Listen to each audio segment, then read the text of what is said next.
National President Afenifere Youth Council Youth Week ní oṣù tó kọjá on the 17th tí mo lọ sí ìlú Abuja láti Abuja mo lọ sí Kano fún on a business trip. Àwọn ajínipa Fulani herdsmen wọ́n ambushi mọ́tò mi ní Akumakoko lẹ́yìn ìgbà tí mo jú bí 3 minutes drive lọ́dọ̀ àwọn sójà àti àwọn Àmọ̀tẹ́kùn wọ́n ti jú agbé tó ti spray bọ̀ wọ́n yìnbọn. So ìbọn 19 bullet náà ní mọ́tò tí mo wà yẹn. So ìbọn méjì bà mí ní ìdí tó yẹ pé a ti yọ ẹyọ kan ó sì kọ ẹyọ kan tí a ti yọ tí a sì ń bẹ Elédùà ràn mí lọ́wọ́ láti ọ̀sẹ̀ tó ń bọ̀. So ìdí yìí ni mo fi bá àwọn press sọ̀rọ̀ láti lè ṣàlàyé danger àti ewu tó wà ní ilẹ̀ Yorùbá pàtàkì Nigerians and ilẹ̀ Yorùbá fún àwọn àgọ́ tí Fulani herdsmen tí wọ́n ti ní káàkiri nílẹ̀ Yorùbá láti máa dà wá láàmú. Ó kàn ṣe ni láàánú wípé nǹkan tó ṣẹlẹ̀ sí mi because mo tẹ̀ rò pé nǹkan bẹ́ẹ̀ lè ṣẹlẹ̀ sí èèyàn bí mi because mo máa ń gbọ́ ni but nǹkan tójú mi rí ó ṣe ni láàánú because every day I was subjected to torturing. Náà akọ̀rìn lójoojúmọ́ àìjẹun fún 12 days akọ̀rìn kiri.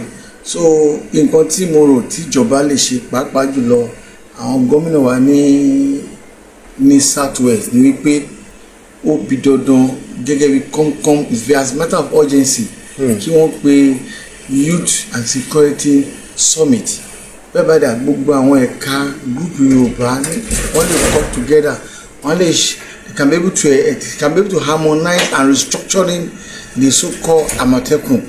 I'm sorry that I used to call because àwọn Àmọ̀tẹ́kùn wọ́n ṣe bọ́ ṣe tẹ́lẹ̀ mọ́ because nígbà tí ọ̀gbẹ́ni olóògbé gómìnà ìpínlẹ̀ Ondo arákùnrin olùkọ́nà kó fọ̀rùn kẹ́ because àgbẹ̀ Afẹ́nifẹ́re fún ní award gẹ́gẹ́ bí best South West governor. Ó jẹ́ tó jẹ́ pé he's a very courageous man, a man that is fearless and can talk toward the face of the president. And the one we have there now, I'm calling upon them, the South, particularly the Lagos State governor, because there are some certain things mo lè sọ tó jẹ́ national security tí ma get tí mo lè sọ fún àwọn government pé kan báyìí lè mo rí kan báyìí lọ sọ pàápàá jùlọ àwọn àgọ́ tí wọ́n ti ní káàkiri ní Ondo wọ́n ní 27 camps and other places lọ́ṣù lógùn. In fact wọ́n sọ fún mi pé àwọn ọmọ làwọn jí àwọn ọkọ̀ gbé ní Ṣàgámù ní January. wọ́n tún yẹn pàwọn ni pé they are coming in a very hard way. Tẹ́bárí ní last 2 weeks tí wọ́n ti release mi wọ́n ti kidnap wọ́n Àkúrẹ́ north Àkúrẹ́ south Àkúrẹ́ north ni à ń lọ́wọ́ mo gbọ́ pé àwọn student kan bọ̀ láti Ọ̀wọ̀ àbí Àkùngbà tí wọ́n kidnap tí wọ́n fún lóto tí wọ́n tó ń gba 10. A lot of things that happen. That's credit on those states. His Excellency Governor Leki Ayédàtiwa, I know he's going to listen. I know he's going to do the right thing. He should be able to tap his bell because the Fulani herdsmen are well equipped. Wọ́n ti díà láṣìkíni láti dojú ìjọkọ àwọn ọmọ orílẹ̀ ní Yorùbá. Ìyẹn ni pé bí pásá ò bá fura lọ́rọ̀ wa báyìí pásá ajá sinobájọ́ ò bá dẹ̀ fura àjà ó jìn. Ó dáa bàbá ní ká wò ó ilẹ̀ Yorùbá ó ti kó lọ́rọ̀ pé ń bọ̀ ó ti dé lóhun tí ń bẹ nílẹ̀ yìí o torí pé nǹkan yìí ti egungun ti dàpọ̀ mọ́ ẹran ti wọnú egungun báyìí àfikọ́ lọ́rọ̀ bá mi kí ó wá gbà wá lórílẹ̀‐èdè Nàìjíríà. Ẹ ti sọ ṣáájú lẹ́ẹ̀kan pé púpọ̀ náà ọ̀rọ̀ lẹ lè sọ kí a fi mọ ní apá ibẹ̀ yẹn. Ní gbogbo ọjọ́ tẹ́ ẹ lò lágọ̀ọ́ àwọn ajínigbé wọ̀nyí kí ni ẹ̀yin rò pé ó jẹ́ èròǹgbà àwọn tí wọ́n fi ń hurú àwọn ìwà tí wọ́n ń hù yìí? Wọ́n mọ̀ọ́mọ̀ ń ṣe kan tó ń ṣe nìyí and because nígbà tí wọ́n negotiate pẹ̀lú wa àwọn tó kọ́kọ́ sanwó wọ́n lọ sanwó ní Kaba lẹ́gbẹ̀ẹ́ checkpoint. Wọ́n àwọn kan wà in fact wọ́n bá àwọn ẹgbẹ́ yẹn kì í sọ wọ́n bá àwọn kan ṣiṣẹ́ tó jẹ́ security agency because báwo ni ẹ ṣe máa lọ san ransom lẹ́yìn checkpoint àti pàápàá jùlọ very close to Nigeria Prison Service ní Kaba. Ni wọ́n ti lọ san ransom second ransom tí wọ́n sọ arákùnrin kan tó ń jẹ́ pọ̀ tó gbé nílùú Ìbàdàn ó san tiẹ̀ ní Ìkàrẹ́, the same thing níbi ransom àmì níbi checkpoint. And tèmi gan tí mo sọ Ìkàlẹ̀ kí n ti sọ́bọ̀ torí pé wọ́n track number mi láàrin láti Kaba.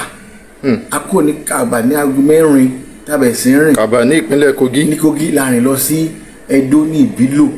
Aago 2:30 aago 3 dé Ìbílò lọ́jọ́ yẹn. Nígbà tí ìyàwó mi àti àbúrò mi kọ mi tí mo sọ ìjájú tó ń gbé ewé ransom tèmi bọ̀ ibi checkpoint lórí kan tó dúró sí ibẹ̀ ló ń gbà wọnú igbó táwọn kadà bíi 8 táwọn foreign guys sọ pé I can't even say it here because it's against national security. You understand? So definitely àwọn ọmọ ìlú tó jẹ́ Yorùbá tó jẹ́ ọmọ Edo àmì ọmọ ìbílẹ̀ wọn bá wọn ṣiṣẹ́. Bá wọn ṣiṣẹ́. Every single day, minister is going to tell me don't politicize this. It was never politics.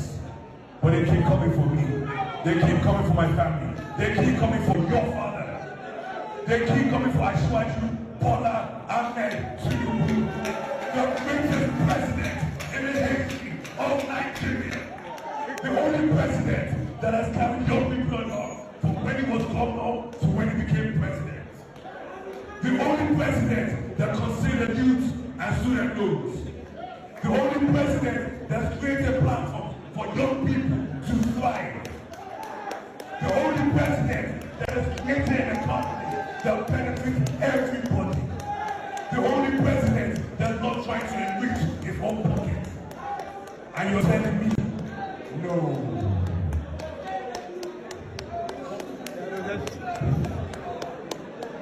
Let's address this. The Asia program was one where I wanted to come and break fast with my peers. It is something that the Noella Foundation has been doing for over 6 years in Lagos. Something that we have done every single day by breaking and having iftar with 2,000 people every single day. And last year, we sent over 20,000 boxes alone to the northwest and another 10,000 to the northeast. And now they're saying he is only bringing good food to the north and is giving grant to the south. Let's address this. In the north, we have done educational school programs. In the north, we have given iPads out. Everything I say, people, we are the future. We know what it takes. We know what it's going to take because we come together as a group to work together.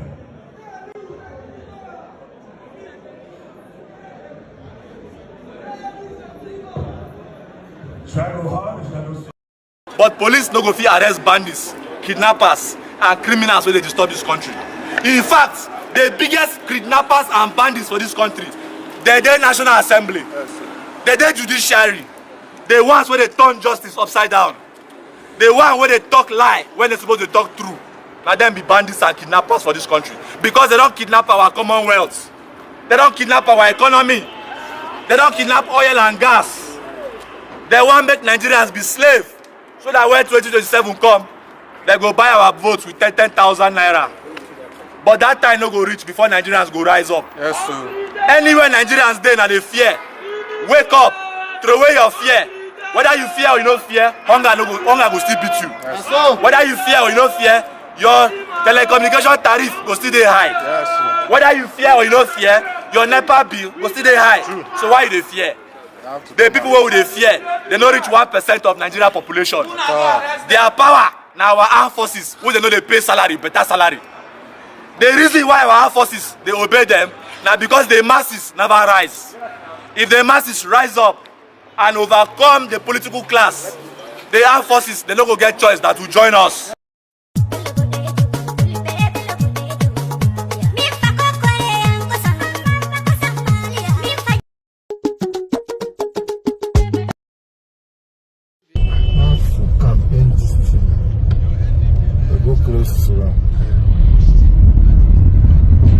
Lie.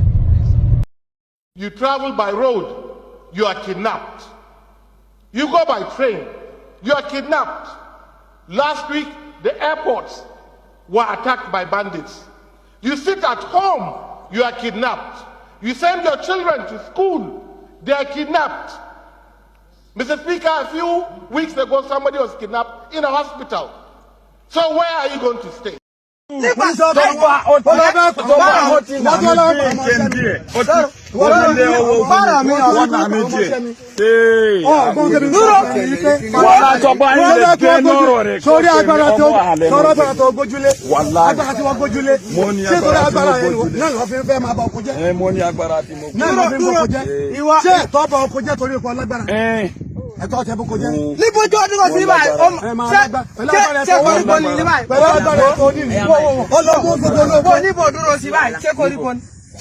Jumisile daku.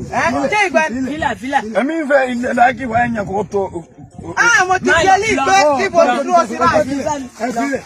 Ba ti ẹ lọ. Gbogbo dadi wọ́n náà. Ó lè dá ko ka ṣe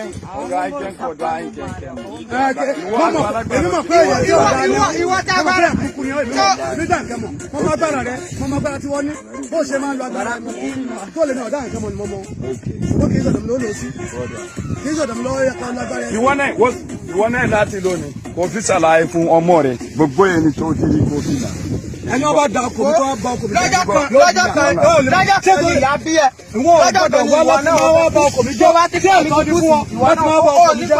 ó ní gbẹ́rù ṣé ẹ̀tọ́ tẹ tó bá pa mí inú ẹ̀ lónìí. ṣé kábàárẹ̀ ò lè dá mi tán. o lè dá gbogbo wa. irọ́ ni. irọ́. tó jẹ́ ká dé sí jẹ́ ká dé o. jẹ́ ká dé o. dẹ́wọ̀ ṣé o ṣé ní lágbára ni mo wà láìsọ́wọ́. ṣé ọbẹ̀ fa gbọ́ wọn tí ẹnìkan bá ń ṣe ẹnìkan lọ́dọ̀ tó ń ṣe ẹnìkan báyìí lọ́mọ wo bí tẹ́yìn tí bá ti ṣẹlẹ̀ ẹ̀ ń bí ìwọ́n wá mú tẹ́yìn kankan bá ti ṣẹlẹ̀ ìwọ́n wá mú kò sí nǹkan tó fẹ́ ṣe tó gbọ́. ok tó bá padà sínú oko yẹn.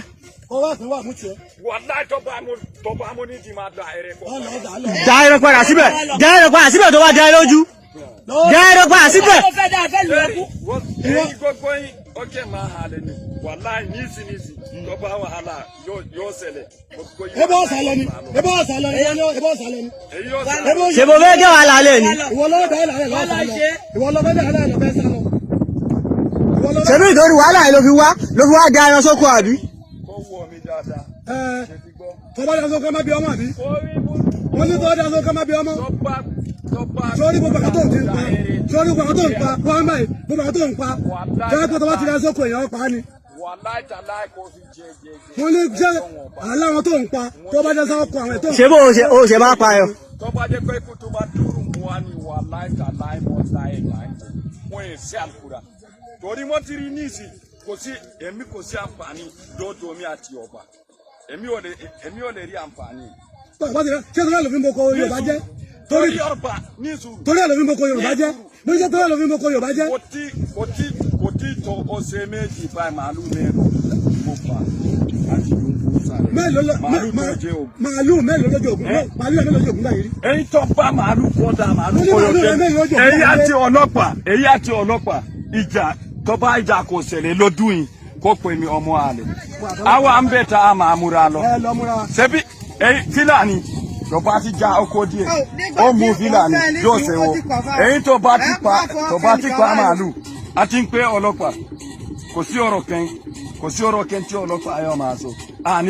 Ó ní ṣe owó màálù tó bá ti pa ẹrẹ tó èyí àti ọlọ́pàá àwa ń bẹ̀ tá a máa ń ṣe ní ti lọ́wọ́lọ́wọ́ àti èyí Yorùbá Fulani tó bá gbogbo èyí ní emura o Fulani ọwọ́ à ń bẹ̀ tó ti múra lọ wàláyé ìjà ó ti tó bá lè pé màálù tó bá màálù ọmọ akú wàláyé gẹ́gẹ́ ilé ìkọlẹ̀ tó ọ̀dọ́ wọn bá ń gọ pátápátá èyí ní emura kóra ìbọ̀lá la èyí ní emura. Ṣé bẹ́ẹ̀ ti ní tiyín àbí?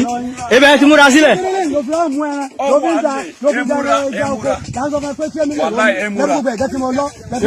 Tọ́ba ti pa màálù èyí àti ọlọ́pàá gbogbo yìí ó ti pa màálù ìwọ náà ọ máa ń pa màálù ìwọ náà ọ máa ń pa màálù mo ń gbọ́dọ̀ pé ìwọ náà ọ máa ń pa màálù. ó ń gbọ́ ni àbí wọ́n pa màálù ẹ̀ ó ń gbọ́ pé ń pa màálù ni àbọ̀ gbọ́ pé àbí wọ́n pa màálù ẹ̀.